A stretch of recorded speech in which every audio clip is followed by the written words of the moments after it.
आज Doubtnut app download करें। Doubtnut पर अपने सभी गणित, रसायन विज्ञान, भौतिक विज्ञान और जीव विज्ञान के डाउट्स का करो सफाया।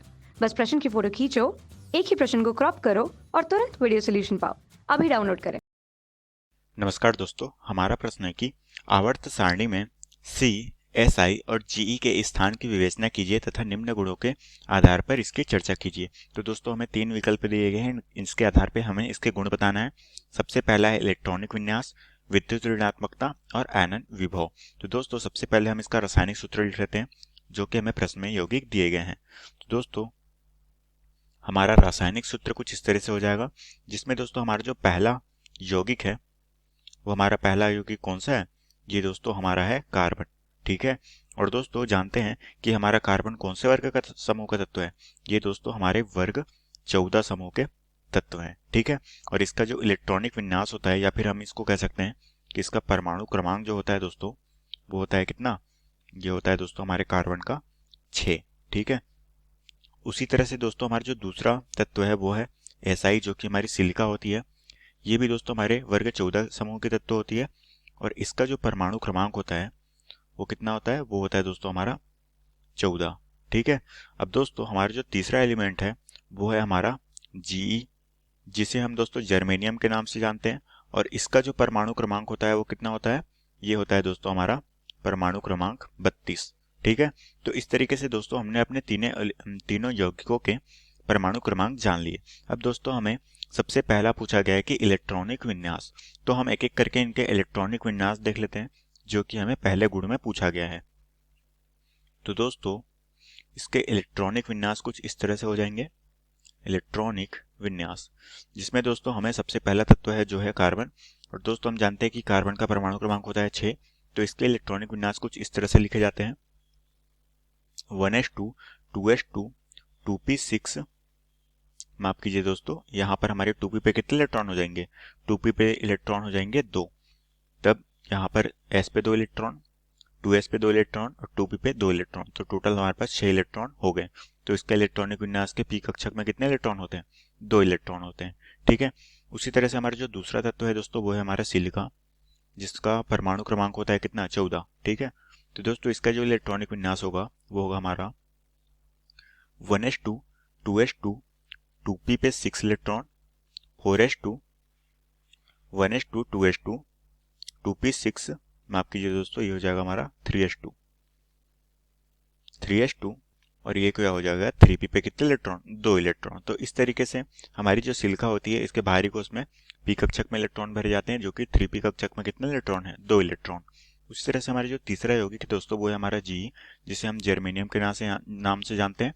इसका परमाणु क्रमांक होता है 32, और इसका इलेक्ट्रॉनिक विन्यास कुछ इस तरह से होता है: 1s2, 2s2, 2p6, 3s2, 3p6, ये हो जाएगा 4s2, और ये हो जाएगा हमारा 3d पे कितने इलेक्ट्रॉन होंगे दोस्तों? वो हो जाएंगे 10 इलेक्ट्रॉन, और उसके बाद कौन सा होगा हमारा? 4p पे 2 इलेक्ट्रॉन। तो अगर मैं इसकी गणना करूं तो ये हो गए हमारे 10, ये हो गए हमारे 10, ये हो गए हमारे 30, और ये हो जाएंगे हमारे 32। ठीक है, तो दोस्तों इस तरीके से हमने देख लिया कि हमारे जो यौगिक हैं जो कि हमारे वर्ग 14 समूह के होते हैं, इसमें जो बाहरी कोश में इलेक्ट्रॉन भरे जा रहे हैं वो कौन से कक्षक में भरे जा रहे हैं? वो हमारे p उपकोश में भरे जा रहे हैं।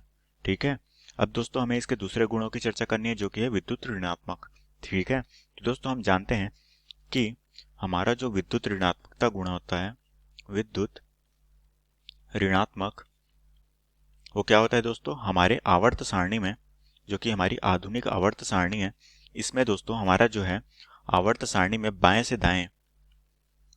से दाएं जाने पर विद्युत ऋणात्मकता क्या होती है? विद्युत ऋणात्मकता दोस्तों हमारी बढ़ती जाती है। ठीक है, और दोस्तों हम जानते हैं कि हमारी ऊपर से नीचे आने पर क्या होता है? हमारी विद्युत ऋणात्मकता क्या होती है? घटती जाती है। तो हम कह सकते हैं कि जो हमारा सबसे छोटा तत्व होगा उसकी विद्युत ऋणात्मकता क्या होगी? सबसे ज्यादा होगी। तो दोस्तों हमारी विद्युत ऋणात्मकता का सही क्रम जो हो जाएगा वो कुछ इस तरह से हो जाएगा: सबसे ज्यादा विद्युत ऋणात्मकता क्या हो जाएगा? कार्बन की, उसके बाद किसकी होगी? सिलिका की, उसके बाद किसकी होगी? जर्मेनियम की। ठीक है, तो ये दोस्तों हमारी हो गई विद्युत ऋणात्मकता का सही क्रम। ठीक है। अब दोस्तों हमें जो तीसरा इसमें भौतिक गुण पूछी गई है वो है इसकी आयनन विभव। ठीक है, तो हमारे जो तीसरा गुण है दोस्तों जो कि हमारा आयनन विभव। ठीक है दोस्तों, हम जानते हैं कि हमारा जो आयनन विभव क्या होता है, ये हमारी आयनन ऊर्जा पर निर्भर करती है। ठीक है, तो जिसकी आयनन ऊर्जा सबसे ज्यादा होगी उसका आयनन विभव भी सबसे ज्यादा होगा। और दोस्तों हम जानते हैं कि हमारे परमाणु जो कि कार्बन, सिलिका और जी है जो कि जर्मेनियम है, उसमें दोस्तों जिसमें परमाणु का आकार छोटा होता है उसमें एक इलेक्ट्रॉन निकालने के लिए क्या होती है, अत्यधिक ऊर्जा की आवश्यकता होती है। तो इसलिए हम कह सकते हैं कि छोटे परमाणु का आयनन ऊर्जा क्या होता है, सबसे ज्यादा होता है, आयनन ऊर्जा ज्यादा होती है। ठीक है, इसका मतलब यह है दोस्तों कि हमारा जितना छोटा परमाणु होगा उसकी आयनन ऊर्जा उतनी ज्यादा होगी, तो इसका आयनन विभव भी उतना ही ज्यादा होगा। तो हमारे आयनन विभव का जो सही क्रम हो जाएगा वो कुछ इस तरह से होगा। सबसे छोटा परमाणु कौन सा है, कार्बन है, तो सबसे ज्यादा आयनन विभव कार्बन का होगा, उसके पश्चात सिलिका का होगा, उसके बाद पश्चात हमारा जर्मेनियम का होगा। तो ये दोस्तों हमारे आयनन विभव का सही क्रम होगा। और हमें प्रश्न में भी यही पूछा गया था कि हमें इसके इलेक्ट्रॉनिक विन्यास, विद्युत ऋणात्मकता और आयनन विभव के बारे में बताना था, जो कि हमें इलेक्ट्रॉनिक विन्यास भी बता दिए, विद्युत ऋणात्मकता भी बता दिए जो कि कार्बन की सबसे ज्यादा होगी, और हमने आयनन विभव भी बता दिया जिसमें कार्बन की हमारी आयनन विभव सबसे ज्यादा होगी। और यही हमें प्रश्न में पूछा गया था, जो कि हमारा क्या है दोस्तों, यही हमारे प्रश्न का उत्तर है। तो आशा करता हूँ दोस्तों आपको ये प्रश्न समझ आया होगा। धन्यवाद। कक्षा 6 से 12वीं से लेकर नीट, आईआईटी, जेई वो एडवांस के लेवल तक 1 करोड़ से ज्यादा छात्रों का भरोसा। आज ही डाउनलोड करें डाउटनेट ऐप या व्हाट्सएप करें अपने सारे डाउट्स 8400 400 400 पर।